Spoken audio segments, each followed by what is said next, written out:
முஹம்மது ஸல்லல்லாஹு அலைஹி வஸல்லம் கைபர் யுத்தத்தில் நஞ்சூட்டப்பட்ட ஒரு ஆட்டிறைச்சியை சாப்பிட்டார்கள். நஞ்சூட்டப்பட்ட ஆட்டிறைச்சியை சாப்பிட்டார்கள். அந்த வருத்தத்தை சக்கராத்தில் உணர்ந்தார்கள். சொன்னார்கள் ஸல்லல்லாஹு அலைஹி வஸல்லம், யா ஆயிஷா லா அஸாலு அலம الطعام الذي اكلت بخيبر. கைபர் யுத்தத்தில் நான் சாப்பிட்ட ஆட்டிறைச்சியின் வருத்தம் என்னுடைய உடம்பில் வந்து கொண்டிருக்கிறது. அந்த வருத்தத்தால் என்னுடைய நரம்புகள் எல்லாம் துண்டு துண்டாக வெடிப்பதை போல் வருத்தமாக இருக்கிறது. யாருடைய சக்கராத்? யாருடைய சக்கராத்?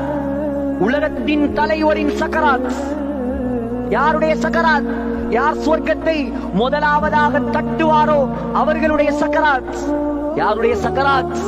யார் முதல் முறை கியாமத்துடைய நாளில் அல்லாஹ்விடம் நமக்காக பேசுவார்களோ அவர்களுடைய சக்கராத் இது. நம்முடைய சக்கராத் அல்லாஹ் காப்பாற்ற வேண்டும் சகோதரர்களே. எந்த அளவு வருத்தப்பட்டார்கள். பக்கத்தில் ஒரு நீர் தடாகம் இருந்தது. தண்ணியை அள்ளி அள்ளி மேலில் ஊற்றிக்கொண்டு முஹம்மது ஸல்லல்லாஹு அலைஹி வஸல்லம் அல்லாஹ்விடம் கெஞ்சினார்கள், லா இலாஹ இல்லல்லாஹ், லா இலாஹ இல்லல்லாஹ். உலகத்தில் வாழும் போது கலிமாவோட வாழ்ந்தா தான் சக்கராத்தில கலிமா வரும். வட்டி கடையில நின்று போட்டு கலிமா சொல்லி மௌத்தாகணும் ஆசை வைக்க முடியாது சகோதரர்களே. ஆசை வைக்கலாமா? வாழ்க்கையில் தொழுதலே கிடையாது. அவர் துஆ கேட்கிறார், நான் சக்கராத்துல கலிமாவோட மௌத்தாகணும்.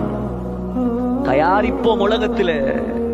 முஹம்மது ஸல்லல்லாஹு அலைஹி வஸல்லம் கையை ஏந்தி லா இலாஹ இல்லல்லாஹ், லா இலாஹ இல்லல்லாஹ், இன்னலில் மௌத்தி சக்கராத். மௌத்துக்கு சக்கராத் இருக்குது. மௌத்து